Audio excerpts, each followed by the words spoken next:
Good morning, everyone. This week we read the famous story of Joseph and his brothers. And when Joseph is thrown into the pit and then sold into this slavery, he's purchased by a man by the name of Potiphar. And the Torah says that Potiphar noticed that everything Joseph did, he was successful. He was the Ish Matzliach, the only person that the Torah refers to as a successful man. He was successful in the home of his master. Everything he did turned to gold. Everything he touched turned to gold, so to speak. And then the Torah says, and God was with him. And the question is, if he was successful, then obviously God was with him. If God was with him, he was obviously successful. Why does the Torah have to say that he was successful and God was with him? And here the Torah is teaching us a very important lesson. Many times, unfortunately, when people are successful, they forget about God. They take all the credit for themselves. They think they achieved it on their own. Unfortunately, when things are not going well, and they're facing a challenge or a struggle or a hardship, God forbid a problem with health, then they turn to God in distress. The Torah is saying that Joseph not only was a faithful, loyal Jew and walked with God in his difficult times, but even when he was successful, he remembered where his success came from.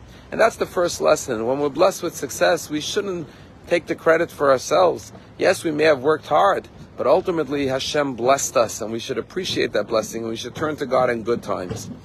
This Shabbat, like every Shabbat before a new month, we bless the new month, and we have a list of prayers. God, may it be a month of peace, of blessing, of happiness, of livelihood.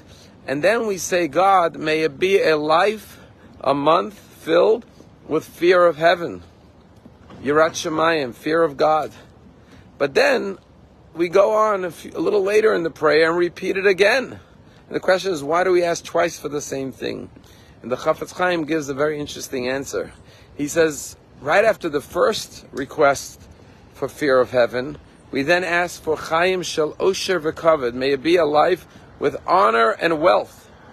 And he says, once you've been blessed with the honor and the wealth in life, now you need to ask again to have fear of heaven, because sometimes the honor and the wealth could cause us to lose our love of Torah and fear of heaven.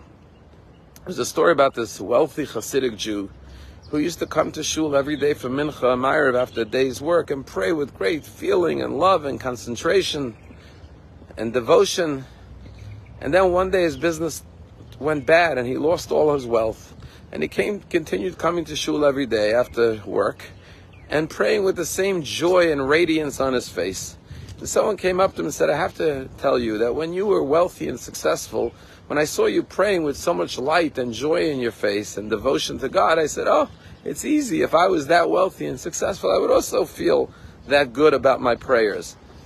But now that you lost all your money, I see you still pray with the same fervor and love and joy. Now I have newfound respect for you. Tell me, how do you remain so joyous in your prayers even though you've lost all your wealth? And this is what this Hasidic Jew said. He said there's a law in Jewish law that says that when you pray the Amidah, you have to stand erect. And the law says you're not allowed to lean on anything. But then Jewish law says, what's the definition of leaning on something? And Jewish law says the definition of leaning is if I would remove the object that you're leaning on, the table, the chair, and you would fall down, you would collapse, then it means you are leaning on that object. But if I would remove it and you would still remain standing, that's not considered leaning, and that's permissible. So he said, I've always leaned on my wealth. Everyone leans on their possessions. But I never leaned on it to the point that if it's removed from before me, I would fall down, I would collapse spiritually. And therefore, I continued to pray with the same love and devotion. And that's the message.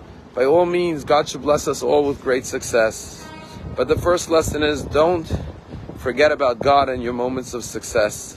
Don't only turn to God when things aren't going well. The second lesson is, if you experience success, don't lean on it to the point where if it's, God forbid, taken from you, you will fall. Recognize that you should never lean on your material possessions. They're only temporary.